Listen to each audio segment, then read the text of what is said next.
Hello students, welcome to our channel current affair updated. This is Devashish Awasthi और आज मैं आपके लिए एक बहुत इंपॉर्टेंट टॉपिक लेके आया हूं, that is economic survey 2026।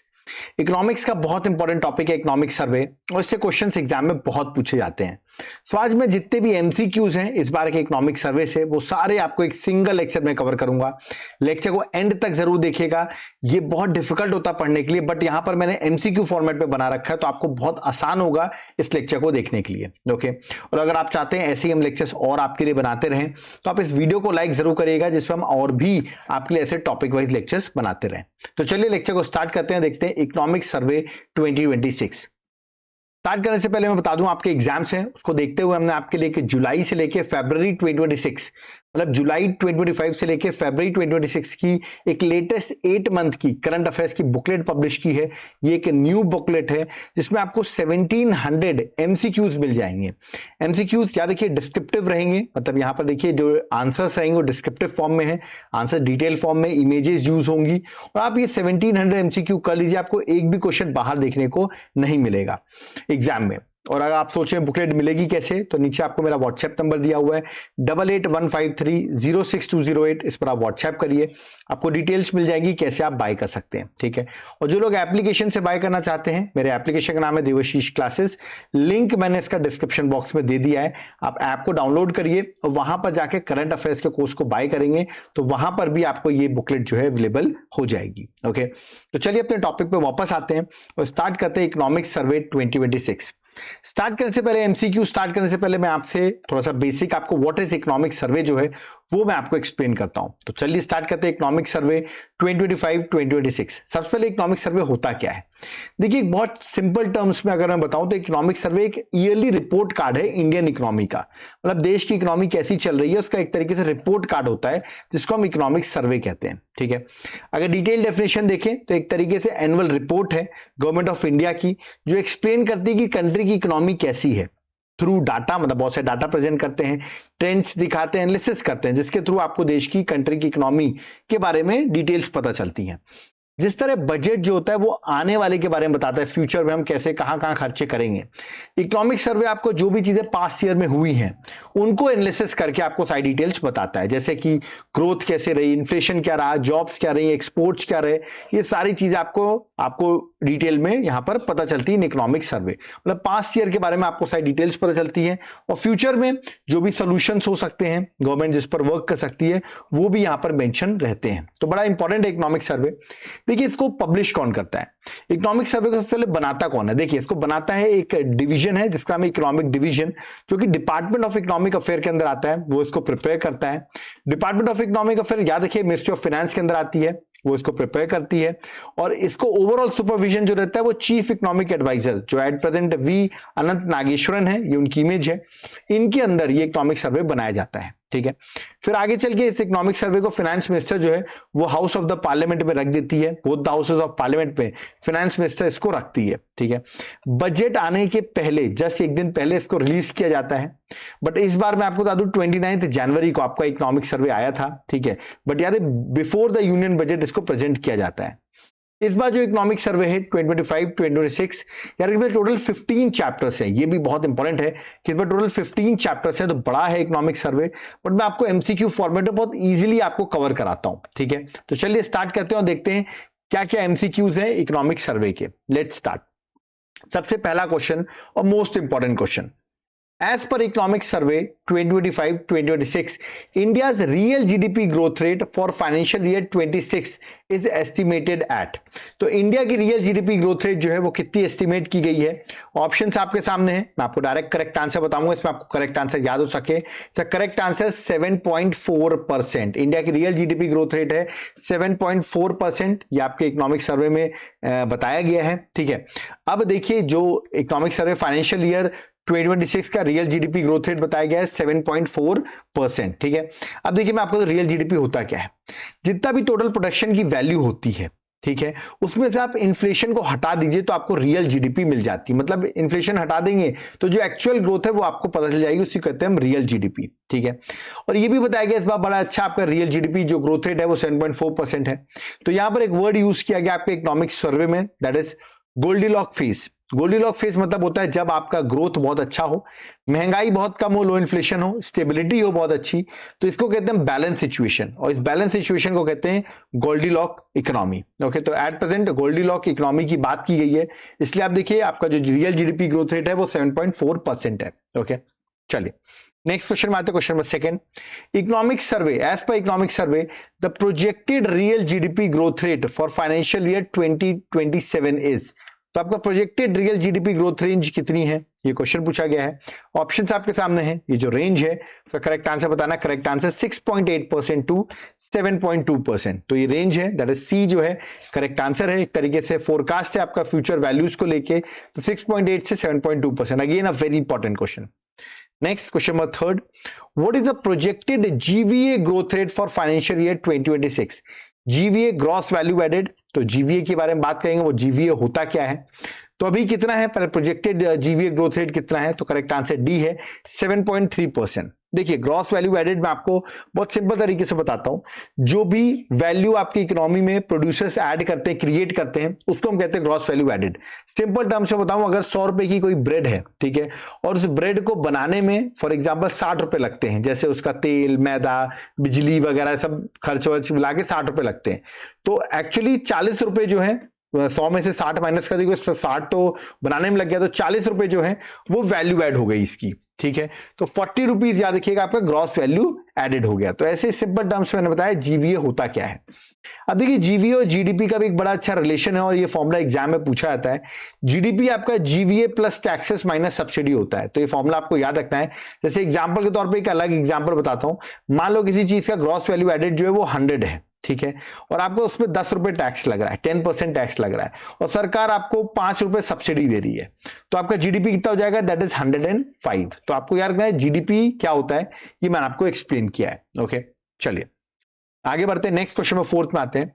As पर economic survey Indian foreign exchange reserve were approximately, तो इंडिया का फॉरेन एक्सचेंज रिजर्व जो है वो मैंने आपसे पूछा कितना, बहुत इंपॉर्टेंट क्वेश्चन है। फॉरेक्स रिजर्व की बात करें तो करेक्ट आंसर है US dollar 701.4 billion US dollar, तो सी जो है that is a correct answer, याद रखिएगा। और बड़ा इंपॉर्टेंट स्टेबिलिटी का इंडिकेटर भी होता है, एक्सटर्नल स्टेबिलिटी का इंडिकेटर होता है कि आपका फॉरेक्स रिजर्व कितना है। Okay, next question number fifth, as पर economic survey Indian services export reached a record level of, तो इंडिया का जो सर्विसेज एक्सपोर्ट है वो मैंने आपसे पूछा है reached a record level of, level पे पहुंच गया, रिकॉर्ड बनाया उसने, कितना है, तो ऑप्शन आपके सामने correct answer 387.6 billion US dollar, तो ए जो है करेक्ट आंसर और हाईएस्ट है so far, that is A is the correct answer. Okay, next question number 6, as पर economic survey total Jan Dhan bank account, आपने सुना होगा जनधन योजना, प्रधानमंत्री की बहुत फेमस योजना थी जनधन योजना, तो उसमें कितने अकाउंट्स अभी तक अप्रोक्सीमेटली ओपन हो गए हैं, इकोनॉमिक सर्वे में बताई भी गई हैं। टोटल इकोनॉमिक सर्वे में जितने अकाउंट्स ओपन हो गए हैं दैट इज 54.02 करोड़ अकाउंट, तो सी जो है correct answer, sorry that is इसका करेक्ट आंसर है यहाँ पर 55 होना चाहिए था, ठीक है, 54 लिखा हुआ है, सी करेक्ट आंसर तो सी है, बट इसको 55.02 लिखना था, ठीक है, 54 पॉइंट है, चिंता मत करिए, जब मैं आपको पीडीएफ दूंगा तो उसमें सही कर दूंगा। करेक्ट आंसर 55.02 करोड़ अकाउंट्स, ठीक है, तो सी जो है करेक्ट आंसर है, यहाँ पे बी लिखा हुआ है, इसको भी सही कर देते हैं हम, that is C 55.02 crore. Okay, तो ये आपको याद रखना, एग्जाम पर्सपेक्टिव से इंपॉर्टेंट है, 55.02 करोड़ आपके टोटल जनधन अकाउंट्स हो गए हैं, और इनमें से 36.63 करोड़ जो हैं वो रूरल और सेमी अर्बन एरिया से हैं, तो आपको बताता है किस तरह आपका इंक्लूजन इतना डेप्थ पे है।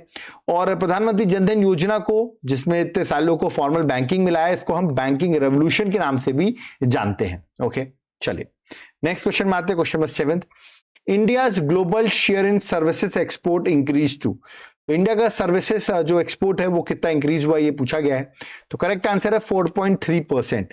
देखिए 2005 में ये चीज 2% था, और अब देख सकते हैं 4.3% हो गया है, तो ये भी एग्जाम पर्सपेक्टिव से इंपॉर्टेंट क्वेश्चन है। Okay, next question number 8, according to economic survey total number of employed person in India is approximately, India में total employed person formally plus informal दोनों को मिला के टोटल एम्प्लॉयड पर्सन इंडिया में कितने हैं, ये मैंने आपसे पूछा हुआ, ऑप्शंस आपके सामने दिए गए हैं। इसका correct answer that is 56.2 crore, तो करेक्ट आंसर ऑप्शन में बी है, तो फॉर्मल इनफॉर्मल सेक्टर दोनों को ही ऐड करके हमने बताया हुआ है। Okay, next question number 9, India remained the world largest recipient of remittances in financial year 25 at about. तो वर्ल्ड का लार्जेस्ट रेसिपिएंट ऑफ रेमिटेंसेस, याद रखिएगा, जो बहुत लोग देश से बाहर रहते हैं, भारत पैसा भेजते हैं, और इंडिया आपको पता है सबसे ज्यादा रेमिटेंसेस भारत को मिलते हैं। तो उसमें देखा है तो कितना रेमिटेंसेस भारत को इस बार इस फाइनेंशियल 25 में मिला है, और जिसमें इंडिया रैंक 1 पर है। Correct answer 135 billion US dollar. तो डी जो है that is a correct answer. तो रेमिटेंसेस मतलब money send by Indians working abroad to India. Okay, next question number 10th. According to economic survey, the average headline CPI inflation during April to December 2025 was. तो ये headline CPI inflation बहुत important है, इसमें fuel और आपका food included रहता है, ठीक है, और यही नॉर्मल ह्यूमन बीइंग को इंपैक्ट करता है ये इन्फ्लेशन, और ये है 1.7%। तो सी जो है करेक्ट आंसर है। और मैं आपको बता दूं हेडलाइन सीपीआई इन्फ्लेशन क्या होता है, जहां पर फूड, फ्यूल, कपड़े, किराया सब कुछ इंक्लूडेड होता है। मतलब एक तरीके से अगर इसमें महंगाई बढ़ेगी तो आदमी को फील करता है ये इन्फ्लेशन। ओके, जबकि ऐसे एक कोर इन्फ्लेशन होता है जिसमें फूड और फ्यूल हटा देते हैं, क्योंकि फूड और फ्यूल क्या होता है बहुत ज्यादा फ्लक्चुएट करता है, तो इसको हटा देते हैं, बाकी सबको इंक्लूड करते हैं, जिससे कि एक तरीके से कोर इन्फ्लेशन को हम स्टेबल इन्फ्लेशन भी कहते हैं, क्योंकि बार बार बदलता नहीं है जिस तरह हेडलाइन सीपीआई इन्फ्लेशन बदलता है, बट ये ज्यादा इफेक्ट करता है। याद रखिए headline CPI inflation. Okay, next question 11th. The sharp moderation inflation in 2025 was mainly due to. तो ये आपका इन्फ्लेशन इतना नॉर्मल कैसे रहा, क्या रीजन थे? इसके रीजन थे due to fall in food and fuel prices. और सीपीआई हेडलाइन इन्फ्लेशन में आप देखेंगे सीपीआई बास्केट में फूड और फ्यूल प्राइसेस का बहुत ज्यादा मतलब बास्केट में अगर आप देखेंगे जो वैल्यू है, वेट जो है वो बहुत ज्यादा है, तो फूड और फ्यूल का वेट बहुत ज्यादा है, तो ये अगर मैनेज रहा तो आपका सीपीआई हेडलाइन इन्फ्लेशन भी मैनेज रहेगा। ओके, चलिए next question number 12th. As per economic survey, gross NPA ratio for scheduled commercial bank in September 2025 was. तो gross NPA मतलब कितना आपका नॉन परफॉर्मिंग एसेट्स था जिसमें 90 दिन से ज्यादा जो लोन वापस नहीं आते उसको हम एनपीए कहते हैं। तो याद रखिए ग्रॉस एनपीए कहेंगे उसको। कितना परसेंट था, ऑप्शंस आपके सामने है। Correct answer 2.2%। तो ये आपका ग्रॉस नॉन परफॉर्मिंग एसेट्स है। ओके, टोटल बैड लोन जिसको आप कह सकते हैं जो अभी 90 दिन से ज्यादा हो गए और नहीं आए हैं। इसी में एक और क्वेश्चन है, net non performing assets ratio for scheduled commercial bank in September 2025 was closest to. तो ग्रॉस तो ठीक है 2.2% है, बट नेट कितना है? देखिए नेट एनपीए क्या होता है ये मैं अभी आपको समझाता हूं, पर इसका करेक्ट आंसर बता दो। इसका करेक्ट आंसर 0.5%। देखिए नेट एनपीए क्या होता है, जो भी आपका ग्रॉस एनपीए है, ठीक है, उसमें लेट अस सपोज आपका ग्रॉस एनपीए 100 करोड़ है, ठीक है। अब आपने 40 करोड़ जो है वो एक तरीके से साइड में रखे थे प्रोविजन में कि भैया हमको सेफ्टी के लिए रखना है, तो वो 40 करोड़ जो है प्रोविजन जो आपने रखे थे वो आप इसे माइनस कर दीजिए तो आएगा 60 करोड़। तो 60 करोड़ जो होगा वो आपका नेट एनपीए होगा। तो ऐसा नेट एनपीए है 0.5%। देखिए मैंने लिखा भी हुआ है 100 करोड़ है, उनमें से मान लीजिए आपका 40 करोड़ जो है वो प्रोविजन में आपने साइड कर रखे हैं कि भैया अगर बैंक जो सेफ्टी के लिए अलग करके रखता है तो वो माइनस कर देंगे, तो जितना बचेगा वो आपका नेट एनपीए होगा। ठीक है, तो मतलब bad loans after deducting provisions made by bank उसे कहते हैं नेट एनपीए, तो वो है 0.5%। Next question number 14. As per economic survey, the India estimated food grain production in annual year 2024-2025 is, तो कितना है? तो ये LMT है, लाख मेट्रिक टन, उनमें से आपको बताना है। करेक्ट आंसर ऑप्शन सी है 3577 लाख मेट्रिक टन जो है वो आपको याद रखना है, that is India estimated food grain production. Okay, next question number 15th. According to economic survey, which segment now exceed food grain production in total output? तो food grain production total output पे उसको भी exceed करता है, तो किसने exceed किया? Options आपके सामने हैं। इसका करेक्ट आंसर ऑप्शन डी है, दैट इज हॉर्टिकल्चर। हॉर्टिकल्चर की बात करें मतलब वेजिटेबल, फ्रूट, स्पाइसेस, फ्लावर्स, ये सब की बात करें तो याद रखिएगा इसने एक्सीड किया है food grain production total output में। ठीक है, चलिए नेक्स्ट क्वेश्चन है, that is production linked incentive PLI, production linked incentive scheme currently covers how many sectors? So PLI जो है वो कितने सेक्टर्स को कवर करती है, मैंने आपसे पूछा, बहुत इंपॉर्टेंट स्कीम है। याद रखिए एक तरीके से डोमेस्टिक प्रोडक्शंस को बढ़ाने के लिए उसके लिए स्कीम लॉन्च की गई, टोटली 14 सेक्टर्स को कवर करती है। तो सी जो है करेक्ट आंसर है। ये जो स्कीम है PLI स्कीम, ये गवर्नमेंट का इंसेंटिव प्रोग्राम है जिससे कि डोमेस्टिक मैन्युफैक्चरिंग को बढ़ाया जाए। ओके, आगे बढ़ते हैं, बट उससे पहले मैं आपको बता दूं, अगर आप लोग पुरानी करंट अफेयर्स चाहते हैं जनवरी से दिसंबर तक की पूरे एक साल की करंट अफेयर, तो टॉपिक वाइज ही आपको करंट अफेयर्स में आपको प्रोवाइड कर दूंगा, जिसमें 16 टॉपिक्स हैं। ये बुकलेट आपको कैसे मिलेगी, एग्जाम पर्सपेक्टिव से इंपॉर्टेंट, 110 पेजेस की है। आपको इस नंबर पे 8815306208 पर आप व्हाट्सएप करिए, या तो मेरे एप्लीकेशन देवाशीष क्लासेस को डाउनलोड कर लीजिएगा, जिसका लिंक मैंने डिस्क्रिप्शन बॉक्स में दे रखा है, और वहां पर जाके करंट अफेयर्स के कोर्स को बाय करेंगे तो आपको ये बुकलेट मिल जाएगी। ठीक है, इसका सैंपल भी देख सकते हैं आप किस तरह टॉपिक वाइज बुकलेट है, और 110 पेजेस की है, क्योंकि एग्जाम में आपको पता होगा पिछले एक साल की करंट अफेयर्स पूछते हैं, तो आप एक साल की करंट अफेयर्स को पढ़ सकते हो। ओके, चलिए बैक आते हैं अपने टॉपिक पर। Next question, question number 17, rural electrification in India reach approximately what level by October 2025। तो रूरल इलेक्ट्रिफिकेशन कितना पहुंच गया, ये मैंने आपसे पूछा हुआ है। ऑप्शंस आपके सामने हैं, 82% नहीं, 88% नहीं, 93 या 99%। तो करेक्ट आंसर ऑप्शन डी है, दैट इज 99% जो है रूरल आपका रेल इलेक्ट्रिफिकेशन हो चुका है। Okay, next question number 18, India's national highway network length increased to about how much for by financial year 26, that is up to December 2025। तो कितने length increase हो चुकी है about Indian national highway network की, options आपके सामने हैं। Correct answer 1.46 lakh kilometre, सी जो है that is a correct answer. Okay, next question 19, the number of operational airports in India increased from 74 in 2014 to about how many in 2025। तो 74 airport से कितने airport जो हैं वो अब हो चुके हैं, ये मैंने आपसे पूछा है। ऑप्शंस आपके सामने हैं, इसका करेक्ट आंसर 164 ऑपरेशनल एयरपोर्ट्स हो चुके हैं। ठीक है, तो correct answer that is option number ए।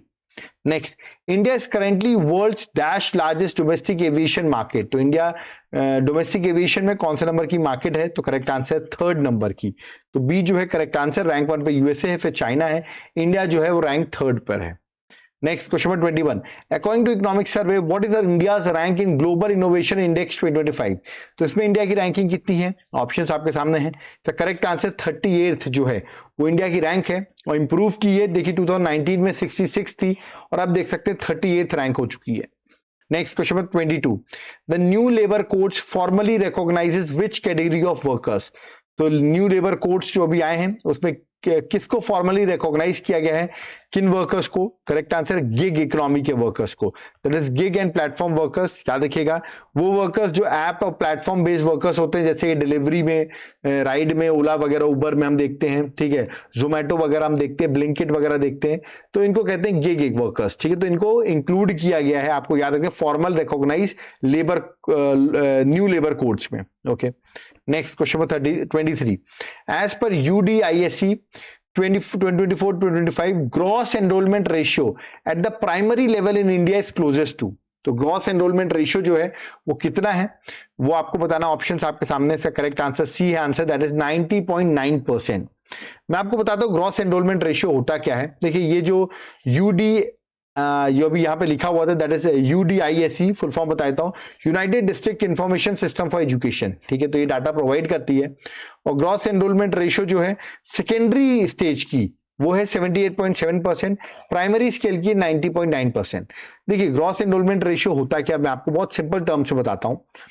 देखिए, ग्रॉस एनरोलमेंट रेशियो में होता क्या, लेट अस सपोज हम प्राइमरी की बात करते हैं। प्राइमरी मतलब 6 साल से लेकर 10 साल के बच्चे। ठीक है, एग्जाम्पल दे रहा हूं, इस ऑफिशियल एज ग्रुप में मान लीजिए 100 बच्चे जो हैं वो होने चाहिए। ठीक है, ऑफिशियल एज ग्रुप के बच्चे जो हैं, मतलब 100 बच्चे होने ही चाहिए। मैं ये बताऊं, ऑफिशियल एज ग्रुप जो 6 से 10 साल के हैं वो मान लीजिए 100 बच्चे होने चाहिए। ठीक है, जिनकी एज 6 ईयर से 10 ईयर्स है।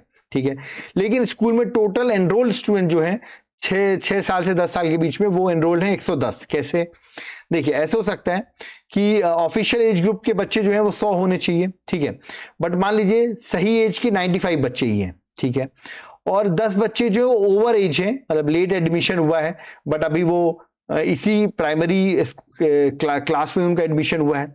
5 बच्चे ऐसे हैं जिनका जल्दी एडमिशन हो गया है, तो अंडर एज उनका एडमिशन हो गया है। तो आप देख सकते हैं 95 सही एज में हुआ है, 10 लेट एडमिशन है, 5 जल्दी एडमिशन हो गए। टोटल कितने हो गए, 110।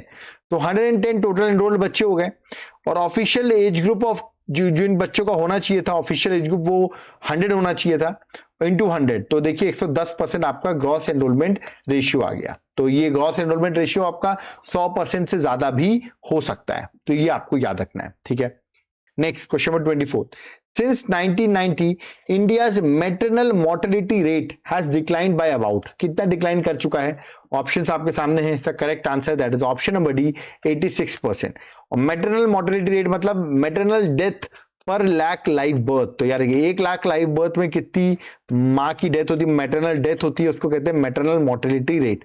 तो 86% आपका रिड्यूस हुआ है। Okay, next question number 25, India became dash country to achieve autonomous satellite docking. SpaDeX का मिशन आपने सुना होगा, बहुत फेमस है, इस बार इकोनॉमिक सर्वे में भी इसको कवर किया गया है। और इसको करने वाली स्पेडेक्स मिशन में इंडिया ने डॉकिंग मतलब 2 सैटेलाइट्स को स्पेस पे ले आके जोड़ना और अनडॉकिंग मतलब उनको अलग करने वाली इंडिया 4th कंट्री बनी है। याद रखिएगा, India became the 4th country. USA, Russia और चाइना ये ऑलरेडी कर चुके हैं और India became the 4th country to perform this experiment. Okay, तो यहां पर जितने भी इकोनॉमिक सर्वे क्वेश्चन थे एग्जाम पर्सपेक्टिव से जो इंपॉर्टेंट है 25 क्वेश्चंस, वो मैंने सारे यहां पर कवर कर दिए हैं। ओके, बट जाते आते मैं आपको इकोनॉमिक सर्वे जो है उसका जिस्ट जो है वो मैंने यहां पर मेंशन कर दिया, मैं आपको पीडीएफ प्रोवाइड करूंगा ही, ठीक है। तो वो आप इसको एक बार गो थ्रू कर लीजिएगा, जो मैंने अभी इसी से आपको क्वेश्चन बनाए थे, जैसे रियल जीडीपी 7.4% है, ठीक है, फिर मैं रियल जीडीपी प्रोजेक्शन जो है वो 6.8 से 7.2% है, तो ठीक है, ग्रॉस वैल्यू एडेड ग्रोथ जो है 7.3% है। ये सारे क्वेश्चन मैंने बनाए हुए हैं। तो यहां पर इन्फ्लेशन का देखिए, जैसे मैंने यहां पर मेंशन किए हुए हैं, ठीक है, आप इसको गो थ्रू कर सकते हैं। बैंकिंग में आप देख सकते हैं, मैंने अभी आपको क्वेश्चंस भी बताए। प्रधानमंत्री जनधन अकाउंट में 55 करोड़ अकाउंट्स खुले हुए हैं, ठीक है। तो यहां पर एक तरीके से आपका रिवीजन जो है वो मैंने यहां पर पॉइंट फ्रेम में डाल दिया है, ठीक है। एग्रीकल्चर में मैंने आपको देखिए डाला हुआ है चीजें, आप एक बार गो थ्रू कर सकते हैं, ठीक है। मैन्युफैक्चरिंग इंसेंटिव की भी चीजें यहां पर मेंशन की गई है। इंफ्रास्ट्रक्चर में जो चीज हुई है वो सब यहां मेंशन की गई है। पॉवर्टी के रिगार्डिंग भी यहाँ पर मेंशन किया गया है। एम्प्लॉयमेंट की रिगार्डिंग भी मैंने मेंशन किया हुआ है, इससे मैंने एमसीक्यूज भी फ्रेम किए, जो इंपॉर्टेंट एग्जाम पर्सपेक्टिव से थे वो सारे मैंने एमसीक्यू में फ्रेम कर दिए। एजुकेशन और हेल्थ का भी मैंने यहाँ पर देखिए पूरी डिटेल डाली हुई है, ठीक है। एनर्जी और टेक्नोलॉजी के भी जितने इंपॉर्टेंट पॉइंट्स हैं उनको मेंशन किया, जैसे जैसे देखिए ये स्पेडेक्स मिशन के बारे में मेंशन किया गया है। तो यहाँ पर सारी चीजें मैंने यहाँ पर कवर कर दी है इकोनॉमिक सर्वे के 25 क्वेश्चन में। जाते जाते मैं बता दूं, अगर आपका एग्जाम है तो 3 चीजें आपको चाहिए होती है एग्जाम को क्वालिफाई करने के लिए। पहला होता है करंट अफेयर्स, दूसरा होता है स्टैटिक जीके जिसमें आपको जीएस पूरा कवर करना होता है, तीसरा होता है आपका एमसीक्यू, जितने भी जीएस के एमसीक्यूज हैं उन सबको आपको कवर करना होता है। तो इन तीनों का कंबाइंड जो है एक कोर्स मैंने बना रखा है, इसका नाम है कॉम्बो ऑफर कोर्स। इस कोर्स को आप बाय कर सकते हैं। कॉम्बो ऑफर कोर्स को कैसे बाय करेंगे, देखिए नीचे मेरा एप्लीकेशन है देवाशीष क्लासेस, इसका लिंक डिस्क्रिप्शन बॉक्स में है। आप ऐप से इस कोर्स को डाउनलोड करिए, इस ऐप को डाउनलोड करिए और वहां पर पहले कूपन कोड लगा देना 1,000,040, तो आपको 40% का ऑफ भी इस कोर्स में कॉम्बो ऑफर में मिल जाएगा, ठीक है। और फिर आप इसको बाय कर लीजिएगा, एग्जाम पर्सपेक्टिव से बहुत इंपॉर्टेंट है, ओके। और जो लोग कोर्स नहीं लेना चाहते, सिर्फ इसकी पीडीएफ चाहते हैं, तो मेरा व्हाट्सएप नंबर दिया हुआ है 8815306208, इस पर आप व्हाट्सएप करके ओनली पीडीएफ भी बाय कर सकते हैं, ओके। तो यहां पर मेरा इकोनॉमिक सर्वे जो इस बार का था मैंने कवर कर दिया है। बजट मैं ऑलरेडी पढ़ा चुका हूं, जिसने नहीं पढ़ा है मैं उसका लिंक डिस्क्रिप्शन बॉक्स में दे दूंगा, आप बजट का भी लेक्चर देख लेना। तो यहां पर दोनों चीजें मैंने एमसीक्यू फॉर्मेट में कवर की है इस बार, क्योंकि सारी चीजें एग्जाम के लिए एमसीक्यू बहुत इंपॉर्टेंट है। और अगर आप चाहते हैं ऐसी टू द पॉइंट में लेक्चर्स आपके लिए कवर करता रहूं, तो वीडियो को लाइक करिए, वीडियो को जितना हो सके अपने फ्रेंड्स के साथ शेयर करिए, चैनल को सब्सक्राइब करके रखिए, इसमें आपको फर्दर लेक्चर्स की हमारी डिटेल्स मिलती रहे। कोई डाउट क्वेरी है आप कमेंट बॉक्स में कमेंट कर सकते हैं, आपके कमेंट का इंतजार करेंगे, ओके।